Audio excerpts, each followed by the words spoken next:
Olá, pessoal. Vocês já se imaginaram trabalhar na aviação em carreiras como compra, venda e importação de aeronaves?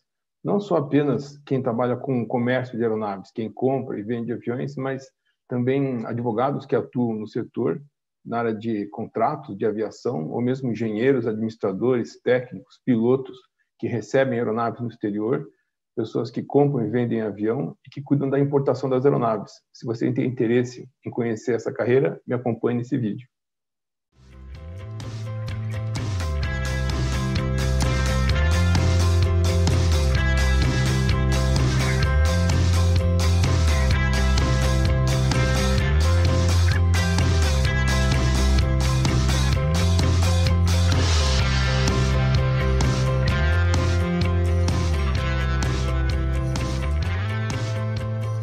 Então vamos lá.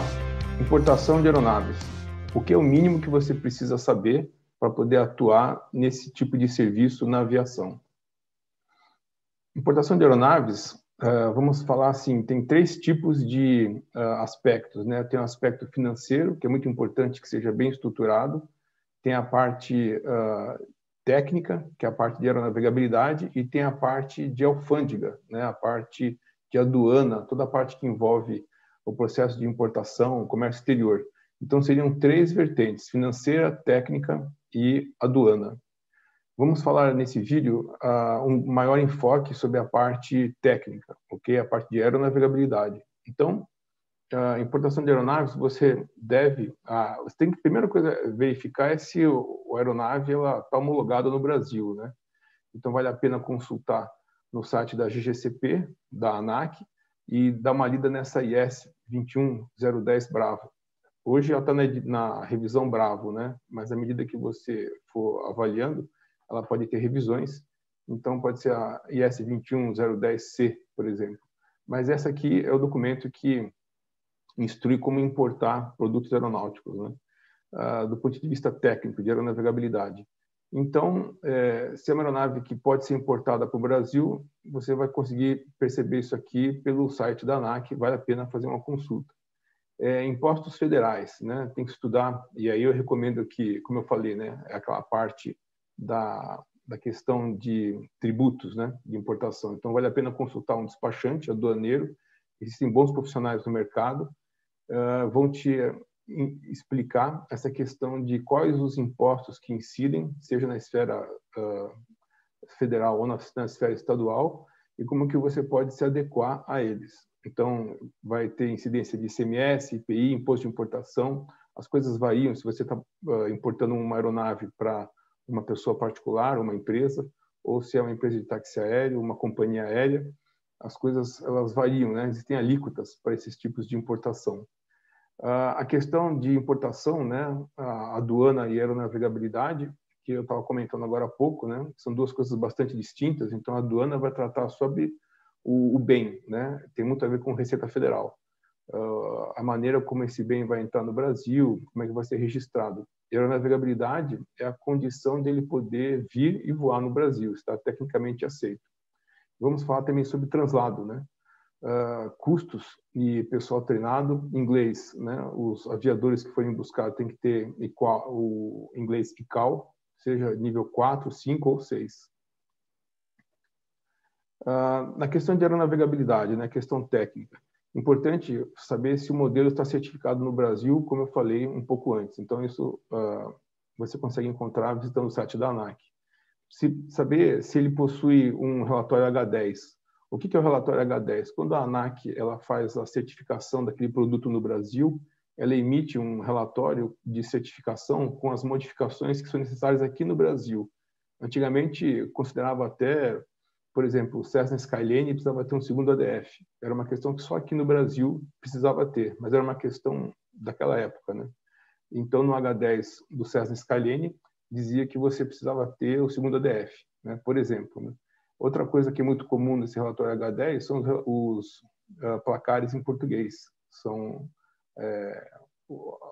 alguns registros, né? Algumas nomenclaturas que aparecem na aeronave e que não serão acessadas por pessoal técnico, seja mecânico, né? o piloto, mas sim por passageiros, então pessoas que vão abastecer o avião e que não necessariamente conhecem a língua inglesa. Então, esses placares, eles costumam ser necessários estarem em português. Isso é importante observar, porque na vistoria de importação, na vistoria de nacionalização da autoridade aeronáutica, isso vai ser cobrado, que tem os placares em português instalados. Saber se tem algum STC, né, algum Supplemental Type Certificate incorporado, ou seja, alguma modificação que foi feita na aeronave e que está fora do certificado de tipo original. Então, também tem que saber se vai ter incorporado e se os que estiverem incorporados possuem validação pela ANAC, o que torna ele um certificado suplementar de tipo, um CST. Saber se ele possui mapa de reparos atualizado. Todos os reparos possuem rastreabilidade, ou seja, você está analisando ali uma aeronave já que tem uma certa idade, né? Vamos supor que foi fabricada em 97, então ela vai ter muitos reparos. Esses reparos todos têm que estar catalogados e registrados. E se são reparos que excedem o SRM, tem que ter um projeto de reparo assinado por uma autoridade do país de registro, né? Que a gente chama de DER.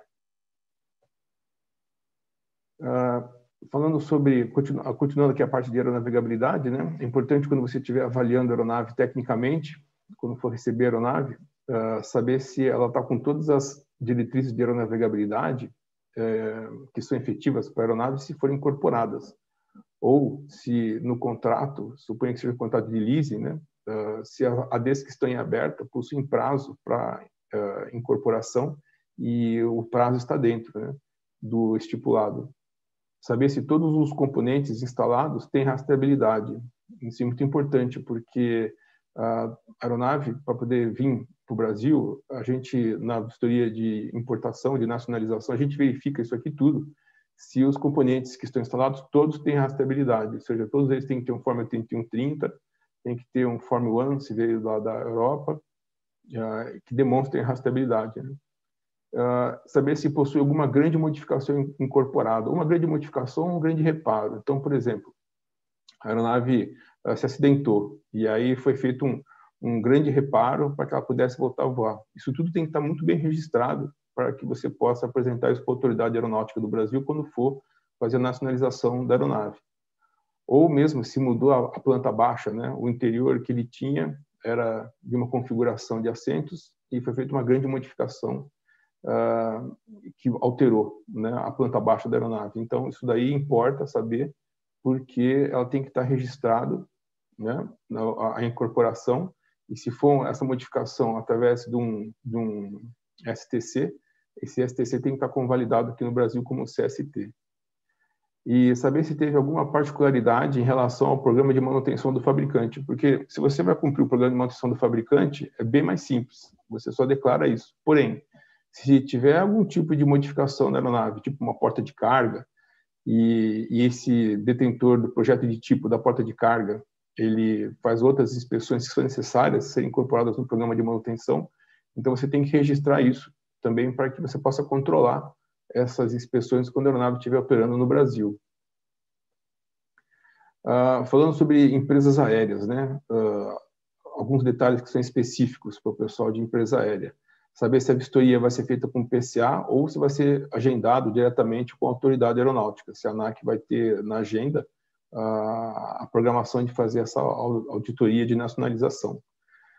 O certificado de exportação, que a gente chama de Export COA, Certificate of Airworthiness, se foi emitido e se está correto. Então é muito importante saber que o registro das horas da aeronave, os motores que estão instalados, né, outros equipamentos também que vão no certificado, e saber se nesse certificado de exportação ele está dizendo que cumpre com as exigências do Brasil, né, da autoridade brasileira. Isso torna o certificado de exportação extremamente importante. Histórico de reparos de fadiga, né, e corrosão, se estão mapeados e aprovados pela autoridade do país importador. Esse aqui é muito parecido com aquele outro de grandes reparos, mas ele visa atender o RBAC 121 na parte de limite de validade, o LOV. Então, é um requisito do RBAC 121, onde você tem que ter esses reparos todos mapeados, os reparos antigos, de maneira que você possa controlar a inspeção desses reparos e manter a aeronavegabilidade continuada da aeronave.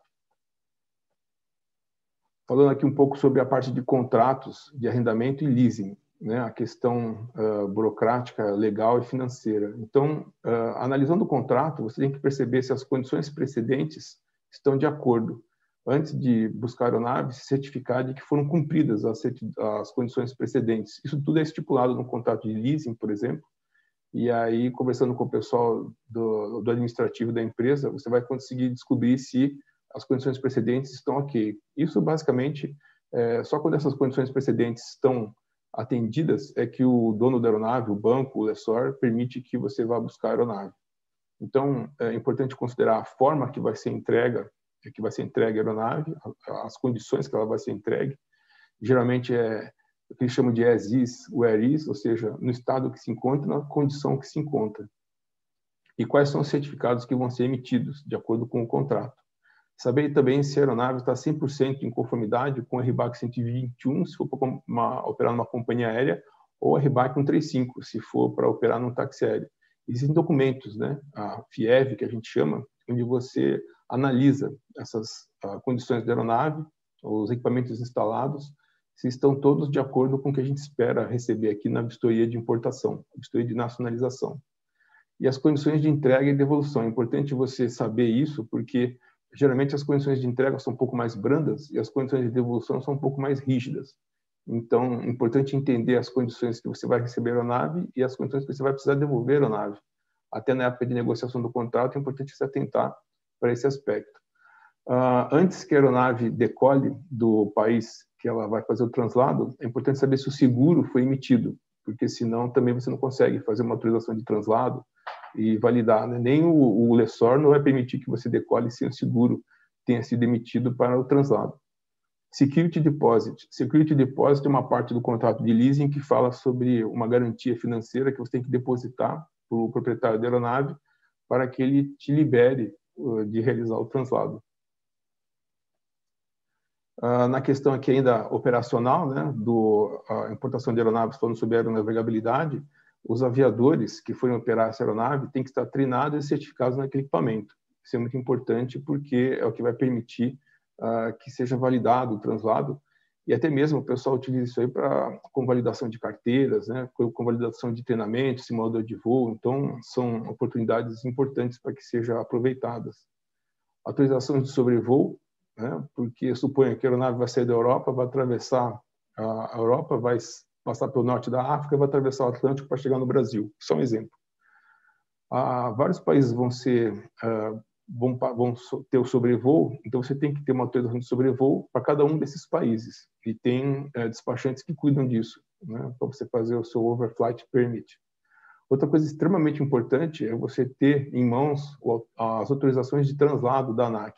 Né? Então, se a aeronave ela não vai ser vistoriada no exterior, ela vai fazer a vistoria aqui no Brasil. Então, ela vai fazer esse translado com uma autorização especial da autoridade aeronáutica. E essa autorização ela tem que ser emitida antes que você efetive o translado. O porto de entrada, é muito importante estabelecer isso, né? Então, naquele exemplo de quem vem da Europa, geralmente usa Recife ou Natal para poder fazer o porto de entrada, que é onde que você registra o bem da Receita Federal, e o porto de desembaraço, que é onde vai ser o final do translado, final da autorização de translado, para que a aeronave seja realmente desembaraçada, né? Que ele passe por auditoria, vistoria da Receita Federal, e aí, no mesmo lugar, provavelmente, é onde ele vai fazer, o centro de manutenção, onde ele vai fazer a vistoria de aeronavegabilidade, a vistoria da autoridade, seja com o PCA ou seja com a própria autoridade. Pessoal, basicamente era isso. Espero que vocês tenham curtido o vídeo. Se gostaram, deixe seu like, compartilhe com os amigos e se inscreva no canal. Se tiver alguma dúvida, é só escrever para mim que eu terei prazer em responder, ok? Até a próxima.